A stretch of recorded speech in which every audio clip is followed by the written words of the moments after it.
Hello guys, welcome back to our channel tasty traditions hub. बचपन की यादें, हरिद्वार जैसा स्वाद। जी हाँ दोस्तों, आज हम बनाएंगे पके हुए आमों से आम पापड़, जो कि बनने में बहुत ही सॉफ्ट सॉफ्ट बनता है। बनाने के लिए सबसे पहले हमने आम को अच्छे से धो करके इनको छील लिया है। छीलते समय हमने ध्यान रखा कि किसी भी तरह का कोई छिलका इसके ऊपर ना बचे।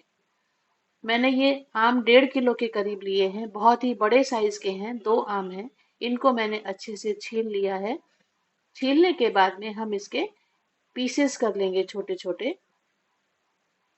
इस तरह से पहले हम इसका जो पल्प है इसको अलग कर लेंगे गुठली से, और उसके बाद में इसको दोनों आमों का हमने पल्प तैयार कर लिया, ये जो काट के हमने इसके पीसेस कर लिए हैं इस तरह से। ये सारे के सारे जो पीसेस हैं, अगर हम वेट देखते हैं इसका, तो कम से भी कम ये 1 किलो के करीब का वेट है। अब हम इसे एक मिक्सी के जार में डाल करके सारे डाल देंगे। सारे नहीं आएंगे एक बार में, हम 2 बार करके इनको अच्छे से इसको पीस लेंगे। पीसते समय ध्यान रहे किसी भी तरह का हमें इसमें पानी ऐड नहीं करना है। बिना पानी के ही ये इतना जूसी आम है कि पिस जाएंगे। 2 बार में हमने इसको पीसा है और ये पल्प हमारा तैयार हो गया है। अब हम जिस कढ़ाई में हमें पकाना है, उस कढ़ाई के अंदर ही इसको हम छानना शुरू कर देंगे। बहुत ही ये बारीक पिसा है, किसी भी तरह के इसके अंदर लम्स या आम के पीसेस नहीं है। ये देखिए बहुत ही बढ़िया है ये। इस तरह से हमने इसको सारे जो पीसेस थे उनको काट लिया था, पीस लिया था। अब हम कढ़ाई के अंदर, जिस कढ़ाई में बनाना है इसमें ही हम इसको छान लेंगे। वैसे तो हमने पीसते समय इतना बारीक पीसा था कि छानने की जरूरत नहीं है, लेकिन फिर भी एक बार हम इसमें से चला करके अच्छे से इसका सारा का सारा गूदा छान करके, जिस बर्तन में पकाना है, आप मोटे तले का भगोना भी ले सकते हैं, आप कोई पैन हो आपके पास वो भी ले सकते हैं। मैंने यहाँ पे कढ़ाई यूज की है और इस सारे के सारे पल्प को अच्छे से इस तरह से छान लिया है। तो लास्ट में बहुत ही कम, ये देखिए बहुत ही कम इसके कुछ भी रेशा नहीं निकला है, लेकिन फिर भी ये जो आम के धागे से कई बार रह जाते हैं, तो वो भी हमने क्लीन कर लिया है, जिससे कि हमारा मैंगो बहुत ही अच्छा तैयार हो गया है। एकदम शाइनी आम पापड़ इसका बन करके तैयार होगा। अब हमने गैस जला दी है और इसको चलाना शुरू कर दिया है। शुरुआत में ही जैसे ही हम गैस जला करके पकाना शुरू करते हैं, हमने 1 चम्मच, 1 कटोरी, जो हमारा मेजरिंग स्पून होता है वो बड़े वाला, 1 कटोरी, ये आपके पास मेजरिंग स्पून है तो उसको हमने चीनी डाल दी है और उसको भी साथ में ही हमने इसमें मिक्स कर दिया है। इस तरह से हमें चला चला करके आम के जो आम पल्प पापड़ है बनाते इसको समय गाढ़ा आपको बनाना ये है। ध्यान हमें रखना है कि हमें इसको लगातार चलाते रहना पड़ेगा, जिससे कि ये नीचे लगे ना, जले ना। ये आम पापड़ हमारा बन रहा है, इसी बीच हम एक थाली लेंगे और उसके अंदर थोड़ा सा घी लगा करके थाली को ग्रीस कर लेंगे, क्योंकि इसी के अंदर हमें आम पापड़ का मसाला डालना है, जिससे कि पापड़ हमारा बनने के बाद इजीली उतर जाए। ये देखिए हमारा इस तरह से ये पल्प पक रहा है, बन रहा है। इसी बीच हम क्या करेंगे, एक सीक्रेट है कि हम 1 नींबू का रस इसके अंदर ऐड कर देंगे और इसको भी चला करके इसी के साथ में मिक्स कर देंगे। इससे क्या होगा कि आम हमारा बड़ा ही, जो मैंगो पेपर है हमारा, बन करके खट्टा मीठा सा बनेगा। हमने केवल 3 चीजों का यूज किया है।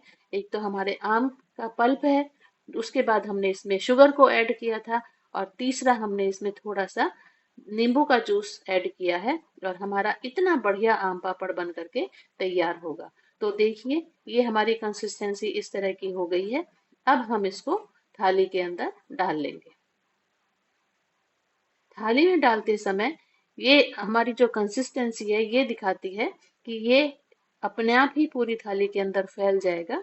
तो इसका मतलब है कि हमारा जो पल्प पक करके तैयार हुआ है वो बिल्कुल से परफेक्ट है।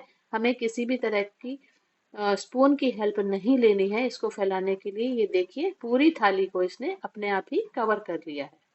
अब हमारे पास, हमने थोड़ा सा मैंगो का जो पल्प था वो बचा लिया था, उसमें हम थोड़ा नमक ऐड करते हैं। ये मैंने काला नमक डाल दिया है इसके अंदर। थोड़ा सा मैंने इसके अंदर ये चाट मसाला डाल दिया है, आधा चम्मच के करीब, और थोड़ी सी ही मैंने इसके अंदर लाल मिर्च डाल दी है, और इसको भी इसी तरह से इसके अंदर मिक्स कर दिया है अच्छे से। ये हमारा मसाले वाला मैंगो पेपर बन करके तैयार होगा। इसको भी हमने एक छोटी प्लेट में, ग्रीस की हुई जो प्लेट थी उसके अंदर बस डाल दिया है, और दोनों को ही हमने सूखने के लिए धूप में रख दिया है। इनको सूखने में 2 दिन का टाइम लगता है। अगर आपके घर में धूप नहीं आती है तो कोई बात नहीं, आप घर में पंखे के नीचे भी इसको रख करके सुखा सकते हैं। ये देखिए, मैंने तो घर में धूप आई हुई थी तो धूप में अंदर सुखाने के लिए रख दिया है। 2 दिन के बाद में बन करके तैयार होगा। तो ये देखिए कितना सुंदर लग रहा है, शाइनिंग शाइनिंग है, बिल्कुल चमकदार आम पापड़ हमारा बन करके तैयार होगा। ये 2 दिन के बाद हमारा, ये देखिए अपने आप ही ये उतर रहा है।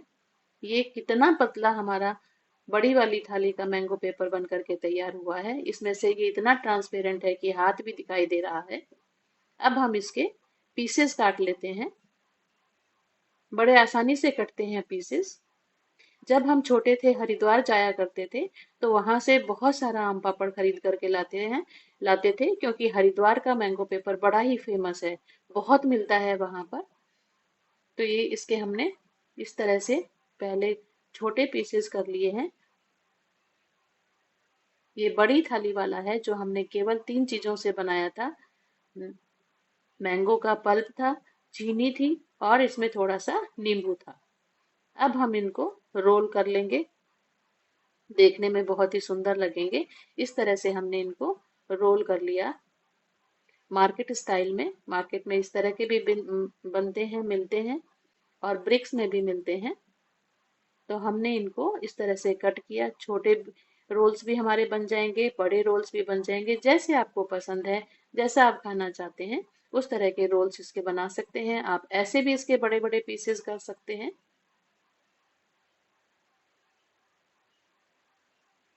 तो ये देखिए,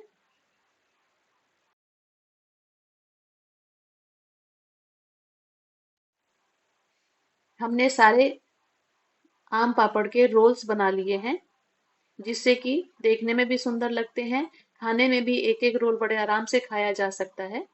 साइड के जो छोटे पीसेस हैं उसके हमने छोटे पीस बना लिए हैं, छोटे रोल बना लिए हैं, जिससे घर में बच्चे जब बार बार डिमांड करते हैं तो उनको वो आसानी से दिया जा सके। इस तरह से हमारी बड़ी थाली वाले मैंगो पेपर बन करके तैयार है। बहुत ही मजे के बने हैं, बहुत ही सॉफ्ट बने हैं, झटपट तैयार हो जाती है ये रेसिपी। तो अब हम छोटी प्लेट वाला देख लेते हैं मैंगो पेपर। वो तो हमारा बहुत ही आसानी से उतर गया, क्योंकि छोटा था साइज में, और ये हमने थोड़ा मोटा बनाया था, आपको देखने से ही पता चल रहा होगा। ये थोड़ा मोटा है, इसके भी हम पीसेस कर लेते हैं। इसके हमने रोल नहीं किया है, क्योंकि एक एक पीसेस उठा करके खाना खाने के बाद जब कुछ मीठा खाने का मन करता है उस समय हम इसके पीसेस उठा करके खा सकते हैं। इस तरह से इनको भी हमने कट कर लिया है। कट करने के बाद आप दोनों को अगर कंपेयर करेंगे तो आपको पता चलेगा कि मोटा और पतला, इन दोनों में कितना फर्क है। देखने से ही आपको क्लियर क्लियर समझ में आ जाएगा कि ये थोड़ा सा थिकनेस है इसके अंदर। ये देखिए, ये वाला थोड़ा मोटा है। आप बीच में से फिर देखिए, क्लियरली पता चल रहा है ये हमने थोड़ा मोटा बनाया था और ये वाला पतला है। इसमें ट्रांसपेरेंसी है, ये थोड़ा सा मोटा है। इसके हम पीसेस कर लेंगे। हम ये बड़े वाले का हमने रोल किया था, इसके हम रोल नहीं कर रहे हैं, हम पीसेस ही इस तरह से कट कर लेंगे इसके। बहुत ही आसान रेसिपी है, बहुत ही कम सामान के साथ जो घर में ही मिल जाता है। मैंगो का सीजन है, आप बनाइए, फटाफट बनता है। तो आप जब तक सीजन है बार बार बना करके खाइए। और इस तरह से बनाएंगे क्योंकि हमने इसमें लेमन जूस को ऐड किया था, ये खराब भी जल्दी नहीं होता है, और आप पूरे साल भर तक के लिए भी इसको स्टोर करके रख सकते हैं। अभी तो आप ताजे ताजे बना करके खाइए। जब सीजन जाने लगेगा, मैंगो खत्म होने लगेंगे मार्केट में, उस समय आप इसका बना करके साल भर तक के लिए रखिएगा, एंजॉय कीजिएगा, और बताइएगा आपको हमारी रेसिपीज कैसी लगती हैं। बनाइएगा जरूर, बताए गए जो स्टेप्स हैं और जो चीजें मैंने ऐड की हैं उन्हीं के हिसाब से आप बनाइएगा। बहुत ही अच्छा बनेगा। और बताइएगा आपको रेसिपी बनाने में कोई प्रॉब्लम तो नहीं आई है। अपने एक्सपीरियंस हमारे साथ जरूर शेयर कीजिएगा। तो मिलते हैं एक नई रेसिपी के साथ। तब तक के लिए बाय बाय। अपना ध्यान रखिएगा, गर्मियों का सीजन है, अपना ध्यान जरूर रखिएगा। Thank you so much.